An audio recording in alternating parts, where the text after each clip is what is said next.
Did you miss your deadline to renew your Medicaid coverage? You can still send your completed annual review form to Healthy Connections Medicaid. You may be assigned to another health plan, but you can ask to come back to First Choice within 60 days of renewed Medicaid eligibility. It's your family. It's your choice. First Choice is the right choice. Renew and choose us. Visit selecthealthofsc.com/renew to learn more. Here's to holiday traditions, the ones that started as a quick laugh but are now irreplaceable. Here's to the recipes that require Grandma's mixing bowl because they just won't taste the same without it. The Chinette brand believes in spending more time on traditions and less time cleaning up. With the Chinette Crystal, Comfort, and Classic collections, we can help make your holiday celebrations better for years to come. Here's to mixing timeless traditions with a few new ones. Here's to us, all of us. To find out more, visit mychinette.com. Hey everyone, welcome back to the Deep Woods Paranormal podcast. My name is Matt Harvey. I am the founder and lead investigator of Deep Woods Paranormal, and I do a weekly podcast. Sometimes I do 2 podcasts in a week. This is actually the second podcast for this week, just because the demand for podcasts are going up. People are saying, can you do a second one? Can you do a third one? So we're going to try and do a couple of podcasts a week now, just because we're getting so many subscribers and stuff like that and downloads. And thank you guys very much for that. We really appreciate that. And thank you again for your support. Everybody's asking me a lot of questions about what we're doing, what's going on. When are we going after Bigfoot again? Why haven't we done any Bigfoot research recently? Well, the answer is we still are doing Bigfoot research. We haven't shot any videos recently, mainly because there's a migration going on with Bigfoots right now. They are moving around, basically following their food source, and the deer and everything are kind of moving because the seasons are changing, in my belief.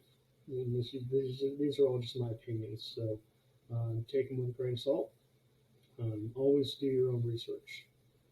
These are just based off of my experiences, what I've seen, and what I've experienced out in the field, and what people have been basically telling me. I think I talk to people at least daily, almost daily, about Bigfoot.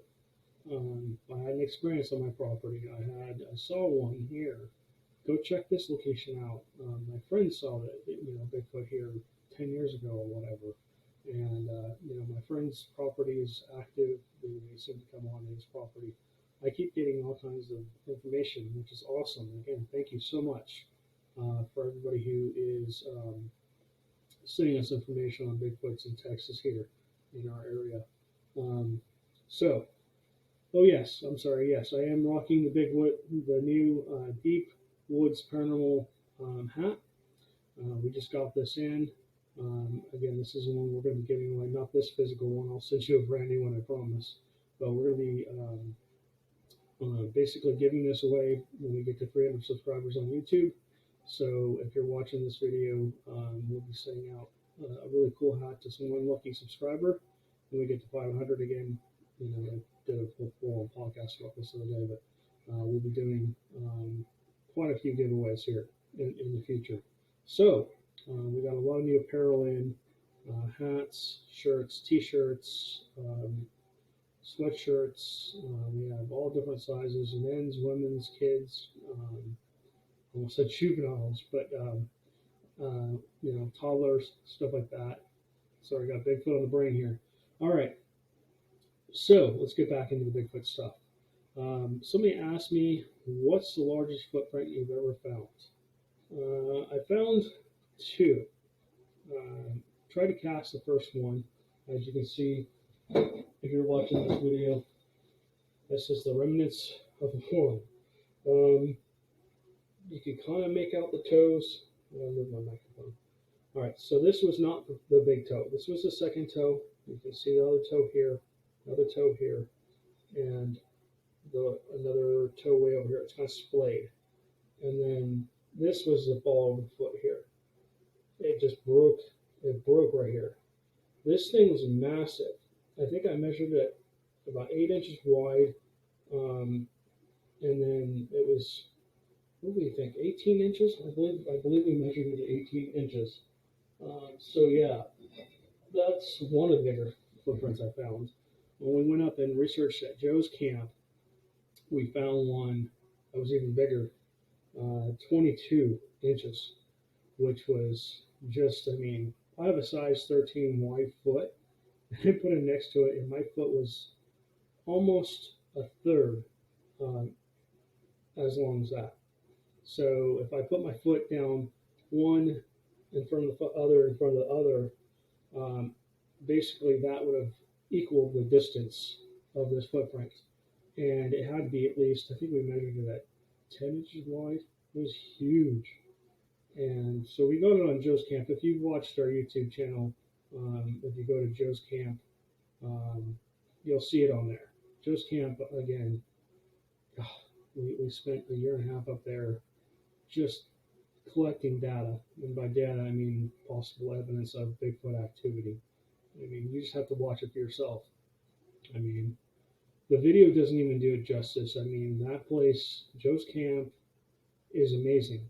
I mean, he literally has Bigfoots that come through his property night and day, any time of the day. You can stumble out of his camper, and there might be a Bigfoot sitting there watching you.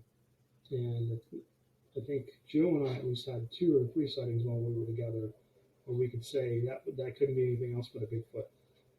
So, I mean, we had day sightings, we had night, like dusk or night sightings. Again, I've learned my lesson. Always have a video camera recording at every time you go out onto Joe's property. It doesn't matter if you're coming out of his camper, if you're just pulling up in the driveway, whatever. Always have a camera rolling because there's always going to be a chance to get a Bigfoot on video. Okay. So, speaking of Joe's Camp, somebody asked, are you going back to Joe's Camp? And the answer is yes. We will be going back to Joe's Camp. We are in negotiations with him on coming back out and trying to talk to him about how we can do it. Joe's Camp, if you watch the YouTube video, you'll see all the huge, beautiful pine trees that go from like the bottom half of this property all the way to the back. There was like 300 of them, maybe not 300, but close to 300 pine trees that went from front to back and basically covered the middle of his property. His property is like a football field almost. Big property, and essentially both sides, well, the one side, the landowner on the other side of his property on the right side, cleared his property of trees. There's no trees back until all the way, basically it goes all the way to the back where the little stream comes in. Joe has multiple freshwater streams on his property, and he thinks that's one of the possibilities of why Bigfoots come onto his property. But he also has deer. He has a lot of animals that come onto his property. Going through trail cams, I've gotten multiple pictures of deer, raccoons, possums, squirrels. I mean, squirrels the size of like cats. I mean, they're huge, the squirrels out there. I mean, I don't know. Probably because he's not hunting them to eat them. But yeah, it's just a lot of wildlife on his property. And then to his left, his cousin's property also is very, well, the front part is not overgrown, but the back part is. There's 2 abandoned structures out there that have basically are just in really bad decay, but that whole area hasn't been touched for 20 or 30 years. Nobody and nothing goes up into those areas. We're still trying to get permission to get up there. But once you go to the back of this property on the left where the cemetery is, where its family plot is, you can go across, and this might be part of the reason Joe has a lot of activity on his property. The power lines go through there. So they've cleared it. And the last time we were up there, a friend of mine and I were up there, we found a really strange print. I mean, this thing was 18 inches long, but looked more like a bird footprint than, an actual Bigfoot. It was long and skinny, kind of like a almost like a heel at the end, and then a long, narrow section. If you're watching the video podcast, you'll be able to see what I'm kind of talking about. So it's a long, skinny section. On this end, where the heel should be, there was like a circle, and then it came up to almost looked like maybe reptilian. and we'll get into lizard men at a different time. But and then it had three almost like frog-like, like long toes, and then had these circles at the end. You know, and then Joe's told me he's actually seen a wounded Bigfoot where it broke its foot. And so I'm wondering if maybe this Bigfoot's walking weird on its foot. Maybe it's walking on the side of its foot. And so maybe it's leaving a weird footprint. But there was like three of them up there, and they were fresh. It probably took off, whatever it was, took off right as we got there. So we're walking through, and in the brush, they had not cleared any of the brush out there. It was taller than me. I'm 6'3", and this brush was probably about 8 feet or so high. And right through the middle of it, going from Joe's property across to where the other woods are, there was a clearing. I mean, something had matted down all that brush. Wide, very wide, 6 feet wide maybe. Something had walked right through there, and had been walking through there quite a bit, because basically it was just completely crunched. I mean, flat to the ground. The vegetation was like paper thin, matted to the ground. Like something had constantly been walking back through there. Like a lot of traffic had gone through there. And Joe told me, because we were looking over there, he's like, "Don't go into the other side of the forest. We don't have permission to be over there." He's actually driven me up there, and he showed me around, and I was like drooling. I'm like, "Joe, can I get out?" He's like, "Nope, we can't get out. This is not, this is my cousin's property. You can't get up there." So we've been trying to work with the cousin to try and get permission to get up there, and hopefully someday we'll be able to go up there, because Joe thinks that's where they're at. Joe actually lives in the forest. His family has owned big chunks of land since before the Civil War. His family's owned this land, and some of it's been sold off. Some of it they still have. Different relatives and stuff like that, cousins and aunts and uncles and stuff like that, have big chunks of land in that area. So essentially, the problem with Joe's camp at this point is where the trees were in the middle of his property are all gone. So you have trees on one side, trees on the other, and then a bunch of trees in the very back. And the Bigfoots seem to be, it's so dark out there at night, you can't see your hand in front of your face. Something could walk within a couple, 3 or 4 feet of you, and if they didn't have anything reflective or a light on or whatever, you didn't have a light on, you wouldn't see them. You might hear them, but you wouldn't see them. So essentially, Joe thinks that they're at night, after dusk, when it gets dark, they're crossing across and then coming down the other side of his property, because there is still some trees between he and his neighbor, mainly on Joe's side, and the National Forest is right across the street from his property. And an old member of our team saw a Bigfoot, an 8-foot Bigfoot, walk across the street there, middle of the day. Just saw it walk across the street. And there's a lot of deer, there's freshwater springs over on that side as well. Someday we're going to have to get over there, and this is what I was talking to Joe about last week. We got to get over there and take a look around, see what's over there, see if we can find any tree structures like on his property. If you have not watched Joe's property, I mean, when we first got there, before they cut all the trees down, there was thousands of tree bents, like trees being bent over. All different sizes, trees being snapped. I mean, I'll never forget that night, where I had 2 experiences on his property that same night. It was pouring rain, and essentially I was laying in the back of his camper on one of the bunks looking out, and I could see, when the lightning flashed, I could see in between the trees, I could see up a little ways, maybe 30, 40 feet away. And I kid you not, the lightning flashes, and it felt like it was like a minute-long thing, but it was only probably a couple seconds. Lightning flashes, and there's this thing standing there, and it's tall, hairy, and I can see the water like dripping off the fur. It was the coolest thing I think I've ever seen. I've seen a lot of Bigfoots, but I've never seen anything like that. Another night, we had just come in from an investigation, and we just turned off again. Remember what I said, always have something recording at Joe's camp.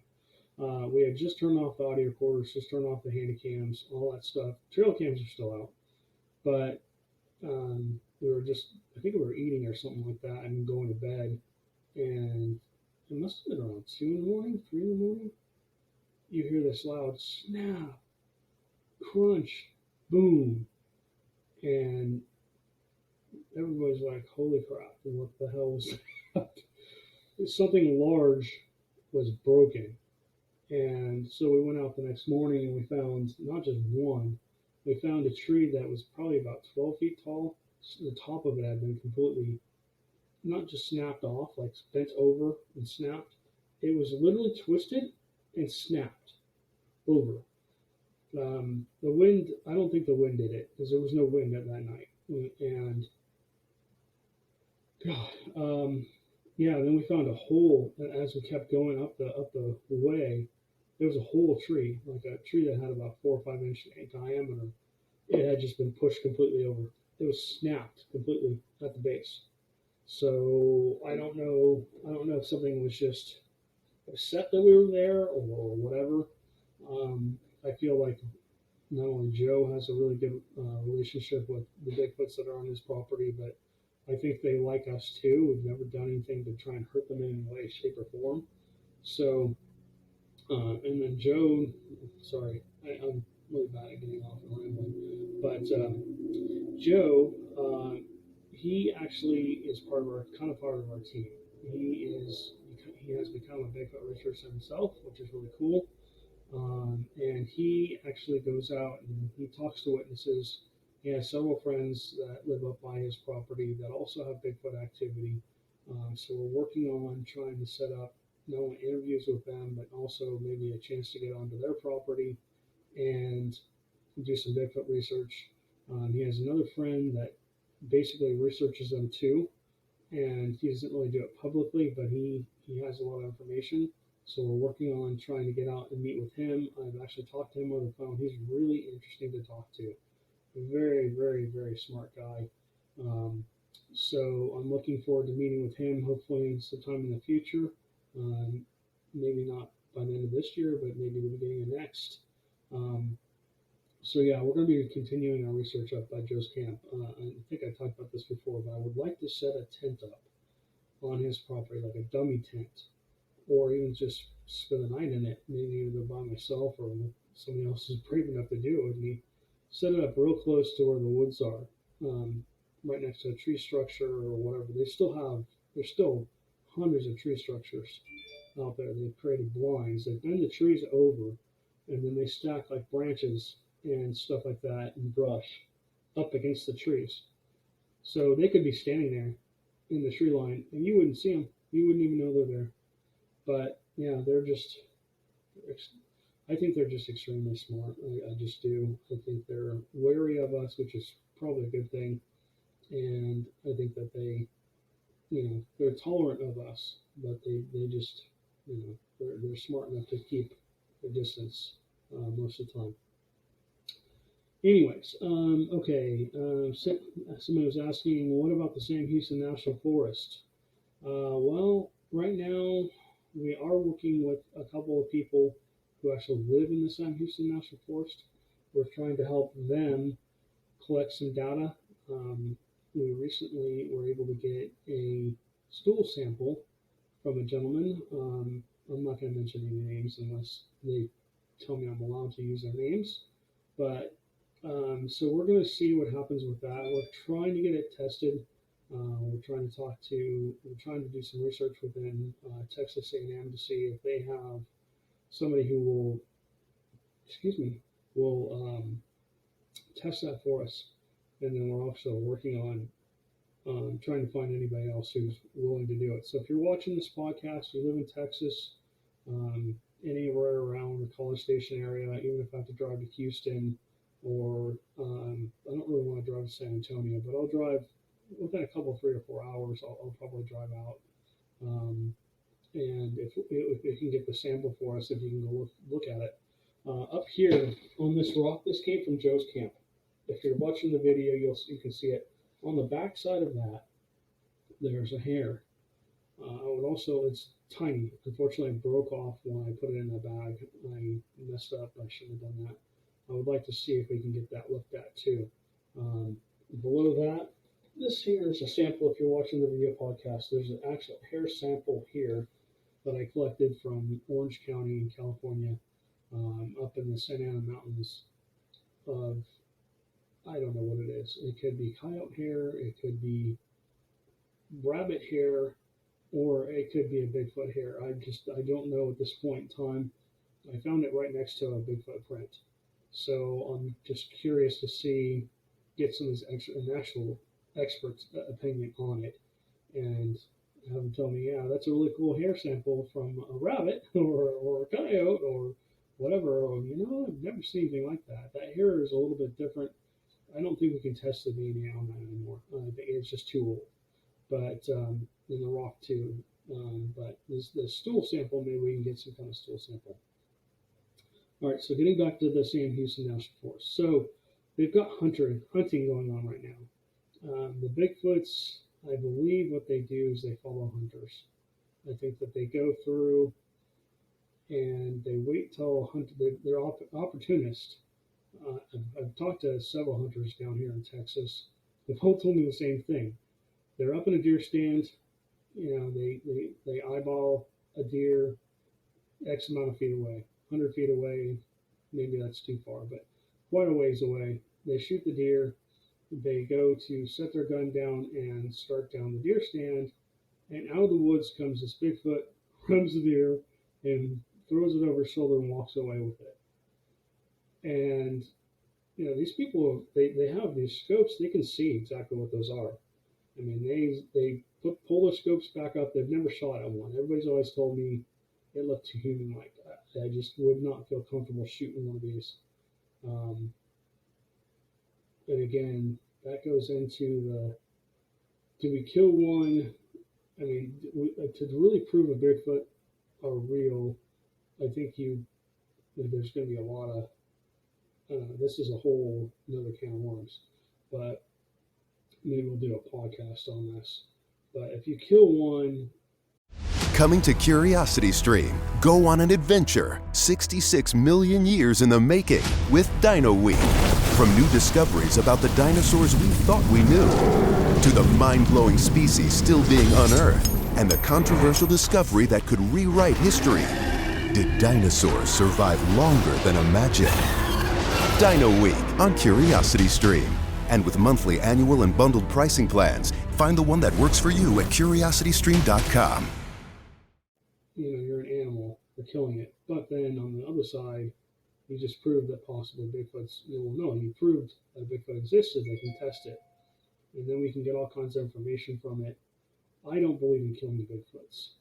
I believe at some point in time, when we get comfortable enough and I have enough quality people helping me research these things, we're building a network right now of Bigfoot researchers. We're actually building a network of all kinds of paranormal investigators, not just Bigfoot researchers. But once we get that network built, we'll be able to hopefully track an area where they're at, because they do move. They will move with the food source, like I was talking about earlier. They will move, and then essentially you just kind of have to follow their migration. I have some other theories on that one I'm not going to talk about, because I don't really think anybody else has thought of this yet, or if they did have, they're not talking about it. But with hunters being in an area, and if the Bigfoots are still in that area, I think they probably move away from there until they're actually hunting. And I think what they do is they figure out where the hunters are, and they wait. They wait for the hunters to either, number one, go through and hunt for deer and kill one and maybe steal it, or they wait for the hunters. Wait until the hunters are out of the area, and so they hunt at night for deer, or they basically aren't in that area. Maybe they leave that area and go somewhere else. Maybe they go to a different diet during hunting season. And yes, I do believe Bigfoots are smart enough to figure out when people are hunting, especially for deer. Okay, so yeah, we will be getting back into the Sam Houston National Forest. We're starting to put a pattern together, let's put it that way. I have a huge map with a bunch of pins on it where Bigfoot reports have been sighted. I use the BFRO. I use people from Facebook telling me where they've had experiences. I also do research, just basically scouting online. And then, of course, then we have Amanda and our own experiences where we've gone into the forest, we've checked out certain areas where we're told to check out, and then we choose, okay, this is a good area, this isn't a good area. Let's let's move on from here, or this is a good area, let's stay here, let's continue our research here. In research, we're out in the field. Amanda and I are out in the field every other weekend. Seems like doing some kind of paranormal research, be it ghost hunting, UFO research, Bigfoots, or something else paranormal in nature. So, okay. Yeah, we've definitely spoken to new Bigfoot witnesses. A friend of mine said he had an encounter down between the Texas and Louisiana border. I pinned it, and at some point in time, probably take a weekend, head down to that area, because there's a lot of other pins in that area, and maybe start there. The first thing we do when we go look for Bigfoot, we look for a water source. Okay, is there a water source around here? Is this area heavily populated? If it is, we need to figure out if they're just crossing through this area as part of their migration, or are they basically just coming into this area for a food source. What's going on? We need to figure out, who, what, when, why, where, and then we kind of pick from there. Okay, we'll pick a small section, and this is where we're going to go for that. And we're going to start here, and we'll kind of do a grid pattern. We'll start here, and we'll kind of work our way across. Okay, didn't have any activity here. Maybe they're not here. Let's move over just a little bit, or maybe we heard a loud tree knock in the distance. So we'll kind of try and pinpoint where that came from, and maybe try and move down further road and then hike into that area. So, juvenile Bigfoot research. Yes, we are still doing juvenile Bigfoot research.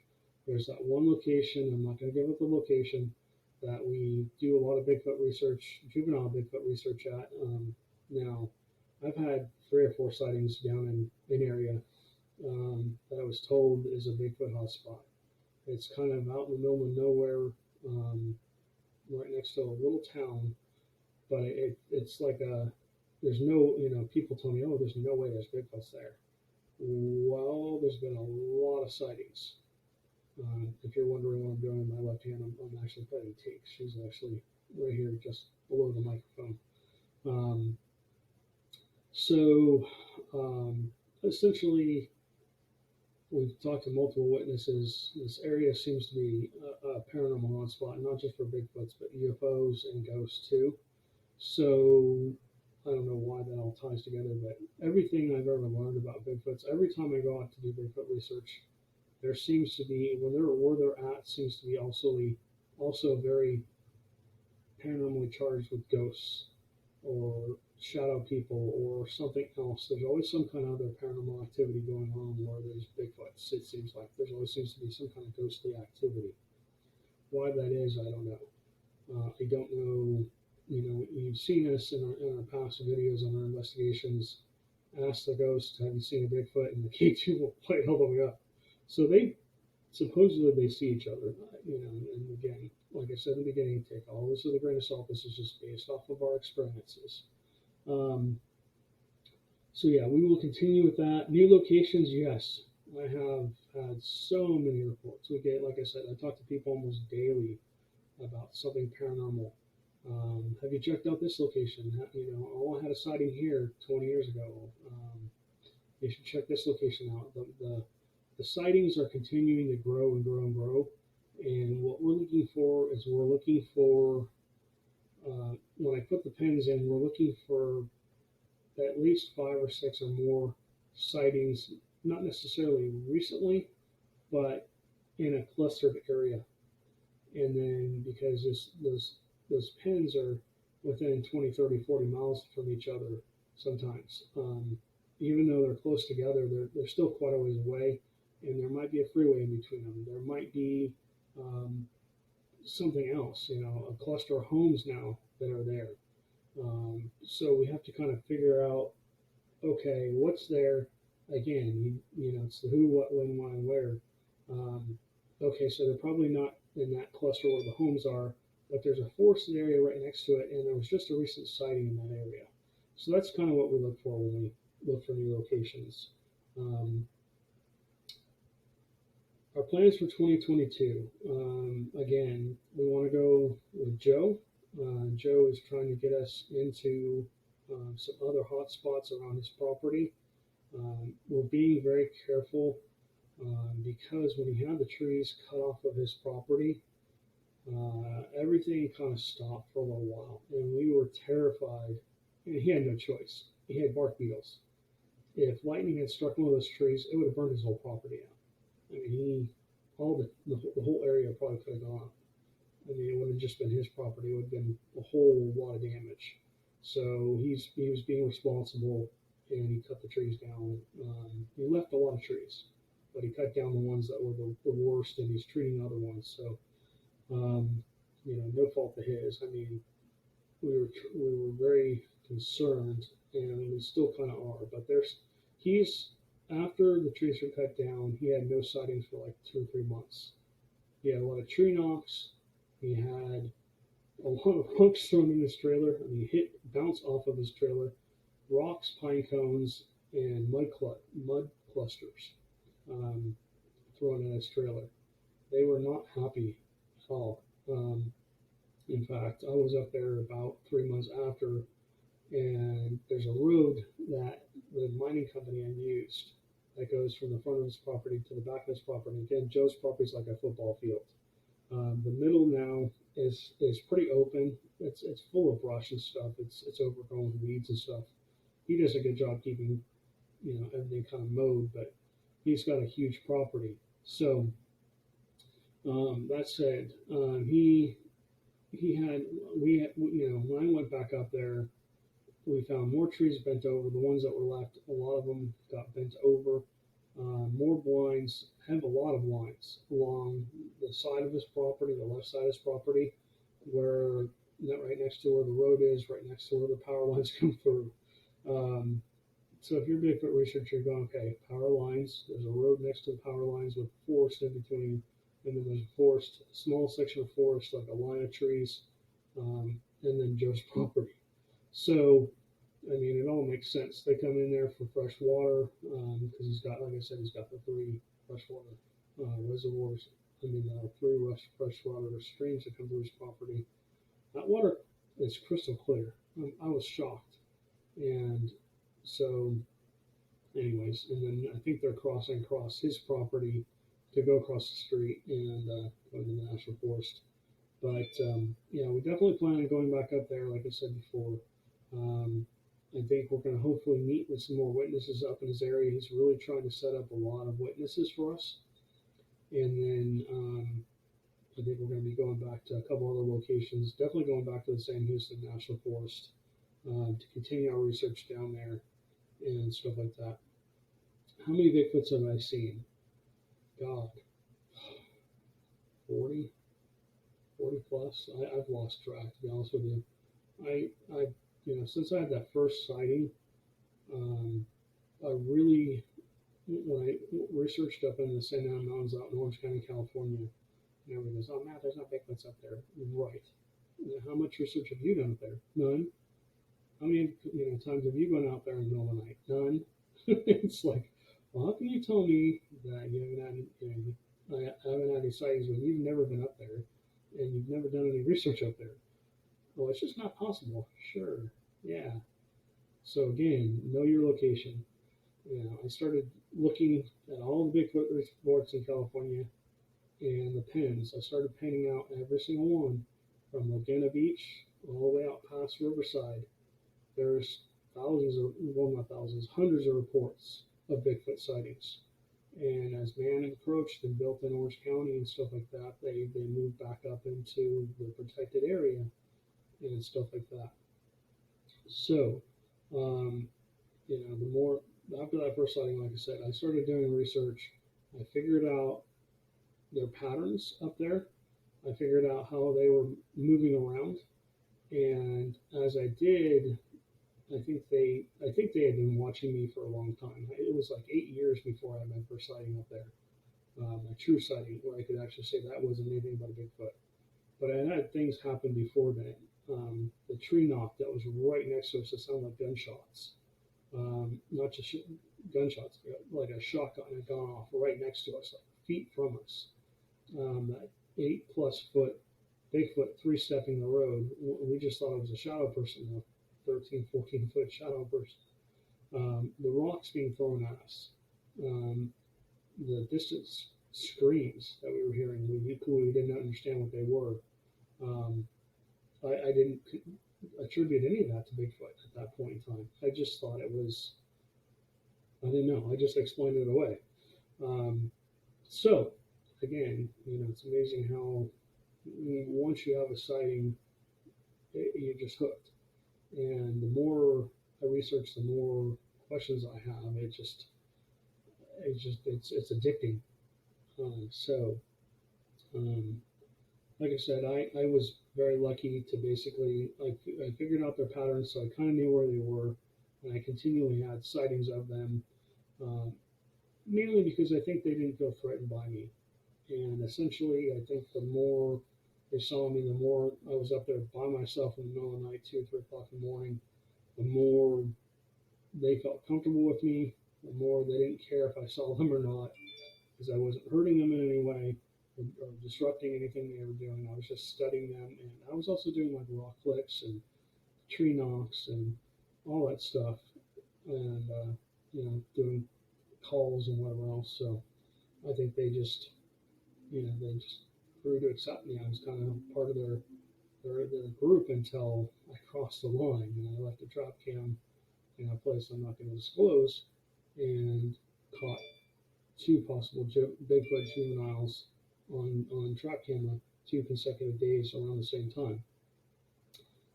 Just verifies to me that I had figured out their pattern. Okay, so tree knocks. People are asking, what are tree knocks and what do they mean? Tree knocks, in my opinion, and again, this is just my opinion and my experiences, it seems almost like one tree knock is, where are you? It's kind of like, hey, I'm looking for you. Knock back, let me know where you're at. 2 tree knocks seems like, I don't know. It just seems like they're trying to warn another Bigfoot that they're close. And 3 tree knocks seems to be, I'm coming your way. And again, these are just in my experiences. When we've heard 3 tree knocks, we usually have a sighting of some sort. They come down to an area where we can see them. Usually when you hear 1 tree knock, and this has happened multiple times, you hear 1 tree knock to your left, and then it's almost like they make a triangle, and you hear 1 to your right. And they're not super close. They're like 20, 30, 40 feet away or more. They could be distant. And then you hear 1, straight ahead from where you're standing, and then you might hear 1 behind you too. So it's kind of like, I'm over here, I'm over here, I'm over there, I'm over behind you. And so, we used to do that. We used to do a couple tree knocks. Whenever I would do like 3 real hard tree knocks, they would come into our area. They would come down. And they didn't seem to like it when I did 3. So I stopped doing 3. But mainly at Joe's camp, I mean, man, they would get agitated. They would literally come down, which was cool because we were documenting them. But they would literally come down and take a look at you to see what the hell you were doing and then walk away. You could literally see their eyes blinking on the cameras. Again, watch Joe's camp. Okay. Can Bigfoots mock other animals? Again, just my opinion. Take this with a grain of salt. You really should go have your own experience if you're really into Bigfoot. If you're in our area, I'm always looking for Bigfoot people, either to help set them up and keep them going and try and help them establish their own Bigfoot research, or join us, when we go out on investigations. So can Bigfoot mock other animals. I do believe so. This video is getting a little long, but I do believe that they can mock other things. I think the bird you hear when we went to the Sam Houston National Forest, that bird was a mile away. And I talked to a friend of mine, and we figured out what the bird was. But I've never heard of a bird following anybody. And these birds, they fly from like tree to tree. And essentially they tree to tree, or they stay on the ground because they just basically hunt for insects at night. They're nocturnal. And they do make a call. And so we essentially contributed that to a Bigfoot mocking something. But they started a mile away, and as soon as I did a Bigfoot call, a series of events happened. So I did a Bigfoot call. This distant bird call came out, and then a few minutes later, it was a little closer, and a few minutes later, it was a little closer, and it continued all the way to the point where we heard it really, really close to us. And then in between those two roads, we were along the pipeline, so it was almost like a cross.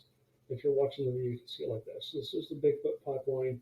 We were looking straight down the Bigfoot pipeline, and then there was a road that crossed the Bigfoot pipeline in the forest. So we were kind of exposed. We were standing out on the road. We had some trees in the background, and if you watch the video, you'll see. I mean, that's not eye shine. That's like pupils. Something literally with pupils walks behind us. I even slowed the video down so you can see it. I stopped the video when I was watching it, and I was like, what in the heck? They're like pupils like ours, but they're wider, much wider out, and it's only about my height. So I know it wasn't a person. I know for sure it wasn't a person. There was nobody else there except for the other group, and they were, half a mile away or a quarter of a mile away, whatever they were. We would have heard them if they came walking down the road or came around. Something walks out. As we're hearing these calls, we hear it across the way to our left, and on the right side of the road if you're driving up the road, and then to the left of the pipeline, where the pipeline is, and we hear this, that bird call, and then essentially I see something walk out of the brush, and as soon as it sees me, it like darts back in. So soon after that is when we had the eyes, from whatever that was, appear behind us. But that bird call continued. And as we moved, it moved. So we went back to camp, we started a fire, and essentially as we were sitting there, this thing kept going and going and going and going. It was weird. It was kind of like it was just alerting something else to our presence. Hey, they're over here, they're over here.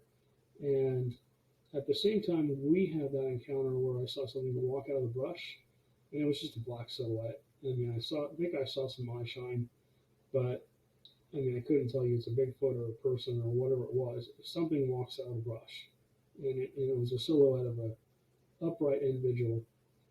And then so they also had an experience where a Bigfoot had come in and basically on its tummy, and the guy said he had seen it and basically stood up and turned and walked away. So that was really cool. That was his first experience, but first sighting of a Bigfoot.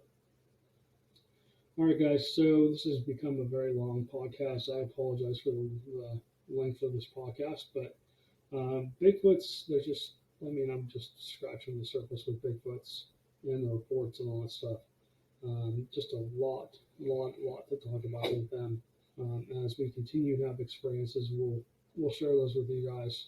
And please go over to our YouTube channel, Deep Woods Paranormal, and subscribe to our YouTube channel too, because this video, if you're not watching the video, if you're just listening to the podcast, this video will be over there for you guys to watch as well, along with our other stuff. So thank you guys for listening. We really appreciate it. You guys have a good rest of your day, and we'll talk to you soon. Don't get your tinsel in a tangle. Plato's Closet in North Charleston and West Ashley can help make your holiday easier with cash for clothes. Sell us your gently used trendy styles to earn cash on the spot. We need your denim, dressy clothes, sweaters, boots, and more. Plato's Closet buys and sells sustainable styles. Earn cash to make holiday spending less stressful. Don't get your tinsel in a tangle this year. Simply get cash for your cool clothes at Plato's Closet. Plato's Closet, located in West Ashley on Sam Rittenberg Boulevard and North Charleston on Rivers Avenue. Hey guys, it is Ryan. I'm not sure if you know this about me, but I'm a bit of a fun fanatic when I can. I like to work, but I like fun too. It's a thing. And now the truth is out there. I can tell you about my favorite place to have fun. Chumba Casino. They have hundreds of social casino style games to choose from with new games released each week. You can play for free anytime, anywhere. And each day brings a new chance to collect daily bonuses. So join me in the fun. Sign up now at ChumbaCasino.com. No purchase necessary. VGW Group. Void where prohibited by law. See terms and conditions. 18+.